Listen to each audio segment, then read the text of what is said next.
좋아요, 구독. 미장원 순서 시작해야죠. 에임리치 김 PB 전문가 화면 연결되어 있습니다. 안녕하세요. 안녕하세요. 투자 쉽게 하자 김PB입니다. 자, 미국 시장 어제 상당히 혼조세로 끝났는데 좀 한번 살펴볼까요? 네, 맞습니다. 미국 증시 전반적으로 혼조세로 끝났고요. S&P 0.17%, 다우지수 0.66% 각각 하락하면서 마감을 했고, 나스닥은 0.18% 소폭 상승하면서 마감하는 하루였습니다. 기술주들은 전반적으로 대형주들 중심으로 중소형 개별주들까지 괜찮은 흐름을 보였고요. 최근에는 단기적으로 돈들이 전부 AI나 일부 기술주 쪽으로 몰리는 느낌을 좀 받습니다. 그래서 최근에 어떤 자료를 보니까 기업들 실적 발표 당시에도 AI를 언급하는 비중이 역사상 최대 수준이라고 하더라고요. 그래서 지금 AI 쪽에 시장의 관심도가 상당히 높은 걸 알 수 있고, 여전히 에너지 쪽은 약세 흐름을 계속해서 보여주고 있습니다. 그리고 은행 쪽 섹터도 여전히 좋지 않은 흐름 보여주고 있고요. 반도체 쪽은 퀄컴이나 인텔이 각각 2, 3%대 하락을 했고, 다른 반도체 주식들에 비해서 좀 많이 약세를 보였습니다. 두 종목 다 반도체 종목 중에서는 현재 좀 인기가 없는 종목 쪽에 속하거든요. 그래서 그런 것 같고요. 특징주로는 디즈니가 전일 8.7% 정도 폭락을 했는데, 시장 기대에 부합하는 수준의 실적을 기록했음에도 불구하고 구독자들이 대거 이탈했다는 소식 때문에 급락을 했습니다. 디즈니 플러스 구독자의 경우에는 1분기 기준 1억 5,780만 명을 기록을 했거든요. 근데 3개월 만에 무려 400만 명 정도가 1분기에 이탈이 됐습니다. 그리고 그 직전 분기에는 240만 명 정도가 이탈이 됐었거든요.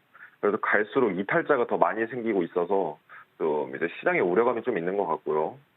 OTT 쪽 시장도 경쟁이 굉장히 심한 데다가 최근 거시경제 관점에서 봤을 때는 미국 실질 소비가 감소하는 추세로 가고 있기 때문에 사람들이 점점 지갑을 닫게 되면은 사실 이제 이렇게 구독하는 OTT 같은 것들부터 해지하기 시작하거든요. 그래서 매출이 감소할 걸로 전망이 되기 때문에 더 이런 현상이 벌어지고 있는 것 같습니다. 구글의 AI 바드죠. 그 소식 때문에 어제 우리 시장에서도 AI 관련주들이 상당히 좀 강세를 보였고, 반면에 디즈니 8%나 이렇게 빠지니까 우리나라 OTT 업체 오늘도 좀 악영향을 받을 것 같습니다. 자, 테슬라 쪽으로 좀 얘기를 좀 옮겨가고 싶은데요.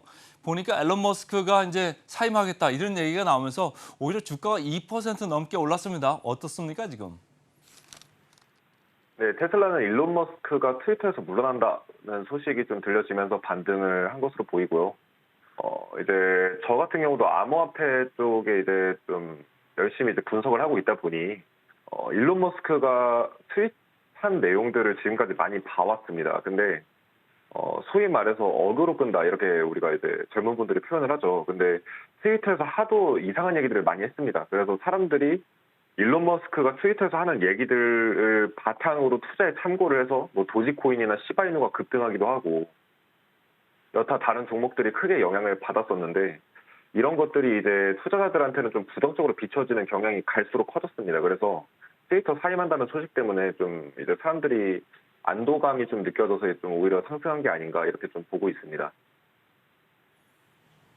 일단은 뭐 주가가 2% 이렇게 올랐습니다만은 장단점이 있는 거 아닙니까? 이렇게 보면은 머스크가 뭐 창의적이고 이런 건 상당히 좋잖아요. 근데 이제 사고를 좀 친다 이런 쪽에서 이제 부정적인 이슈가 좀 사라지지 않을까 이런 생각으로 주가가 일단은 뭐 반등을 했습니다만은 우리 시장하고 상당히 중요하게 밀접하게 이렇게 연결이 돼 있거든요. 어제 우리 시장 2차전지 관련주 해가지고 계속적으로 뭐 장 후반에 낙폭이 심했었는데 테슬라 여기서부터 어떻게 봐야 될까가 중요한 것 같아요. 어떤 사람은 뭐 30불 이하로도 보고 어떤 사람은 100불 이상으로도 보고 있는데 어떻게 보는 게 맞는 것 같습니까? 저는 좀 현실적인 관점에서 보는 게 좋은 것 같습니다. 테슬라 같은 경우는 약간 우리나라 2차 전지나 여타 이 전기차 관련된 종목들의 약간 벤치마크 지수 같은 기능을 하고 있습니다. 근데 테슬라 주식 같은 경우는 제가 지금까지 이렇게 떨어지기 전에도 제가 개인 유튜브에서 테슬라가 고점 대비 8, 90% 폭락할 거라고 얘기를 해오고 있는데, 전형적인 닷컴 버블 당시에 마이크로소프트 같은 종목이거든요. 저는 이렇게 생각합니다. 위대한 기업이 위대한 주식이 되진 않는다. 그게 무슨 말씀이냐면 테슬라는 정말 위대한 기업이 맞습니다. 창의적인 대표 그리고 창의적인 어떤 그런 이제 인사이트를 가지고 사업을 운영하고 있고 사업도 실질적으로 전반적으로 잘 되고 있죠. 근데 이제 그렇다면 그렇게 창의적으로 운영되는 과정 속에서 이 주가의 밸류에이션이 과연 합리적인 것인가 이거에 대해서 좀 고민을 해볼 필요가 있겠고요. 테슬라의 밸류에이션이 굉장히 비싼 수준입니다. 여러분들 다 아실 겁니다. 그런 부분이 있고 그다음에 거시경제 데이터들로 분석을 해보면 향후에 어쨌든 이제 테슬라도 전기차 회사잖아요. 그러니까 이제 차량 판매가 굉장히 중요한데 차량 시장의 전기차 시장의 파이는 늘어났지만 전반적인 차량 시장의 파이는 지금까지 이제 한 최근 중고차 시장도 그렇고 굉장히 크게 줄어들고 있는 이제 추세를 보여주고 있어서 차량 시장의 추세나 거시경제 방향성 그다음에 전반적인 상황들을 고려해 볼 때는 중장기적인 관점에서 바닥이 올 때까지는 고점 대비 80% 정도 하락할 거라고 보고 있습니다.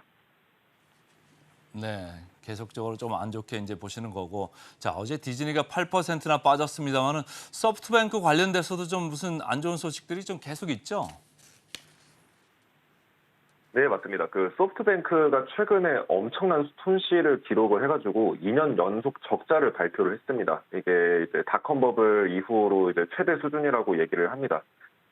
이 비전 펀드 손실 때문에 그런 건데요. 이 비전 펀드라는 거는 소프트뱅크랑 사우디의 이제 국부 펀드가 세운 벤처 캐피털입니다. 일본 이제 아시아권에서는 가장 이제 핫한 펀드인데 운용 자금만 거의 200조 원 수준이거든요. 그래서 미국의 탑급 운용사 수준 정도는 됩니다. 근데 이제 소프트뱅크가 IT 기업에 좀 집중적으로 투자하는 특징이 있습니다. 근데 이제 지난 한 1년 동안 기술주들이 좀 크게 폭락을 하면서 소프트뱅크 쪽 펀드에서 큰 손실이 발생을 했고 이것도 수천 배의 이익을 본 알리바바 지분의 상당 부분을 매도를 했기 때문에 어느 정도 손실이 메꿔진 수준이라서 사실 실질적인 손실은 훨씬 더 큰 상황입니다. 그만큼 성장주와 기술주 쪽에서 큰 약세가 있었다는 반증이 있고요. 물론 구글이나 아마존과 같은 이런 대형 기술주들은 아직까지 잘 버티고 있지만 이미 다른 기술주, 성장주들은 반토막 이상 크게 무너진 상황이라 좀 그렇습니다. 자, 그러면 이제 여기서 궁금해하실 만한 부분이 그럼 향후에도 기술주와 성장주들 계속해서 약세를 보일까 궁금하실 수가 있는데요. 미래의 애플이 될 만한 그리고 미래에도 오늘날의 아마존과 같은 기업들은 계속해서 탄생을 할 겁니다. 트렌드와 무관하게 그런 기업들은 향후에도 높은 수익률을 기록할 거고요. 하지만 이제 빅데이터 관점의 머니 트렌드에서 봤을 때는 중장기적으로 성장주보다는 가치주 쪽으로 돈이 몰릴 겁니다. 이 자료는 미국 러셀 2000의 성장주 대 가치주의 성과를 비교한 자료거든요. 그래서 10년 내외의 주기로 어떤 때는 이제 가치주가 성과가 좋을 때가 있고 어떤 때는 이제 뭔가 성장주가 성과가 좋을 때가 있다는 거죠. 즉 금융시장도 마치 패션업계처럼 이렇게 주기를 두고 유행이 순환을 합니다. 그래서 이제 패션도 컬러나 스타일이 매번 주기를 두고서 순환을 하듯이 금융시장도 마찬가지라는 거죠. 현재는 이미 트렌드가 성장주 쪽에서 지금 가치주 쪽으로 조금씩 이제 트렌드가 변화하는 느낌이 있고요. 전반적으로 성장주에 비해서 가치주에 투자하는 게 향후 최소 수년 동안에는 뭐 최대는 10년 이상까지도 주가가 하락할 당시에 방어율 측면에서나 내지는 이제 투자했을 때 승률 측면에서 성장주 대비 더 매력적일 것이라고 보고 있습니다. 하지만 여전히 10배, 50배, 100배 이상의 큰 수익은 가치주에서 나오긴 힘들고요.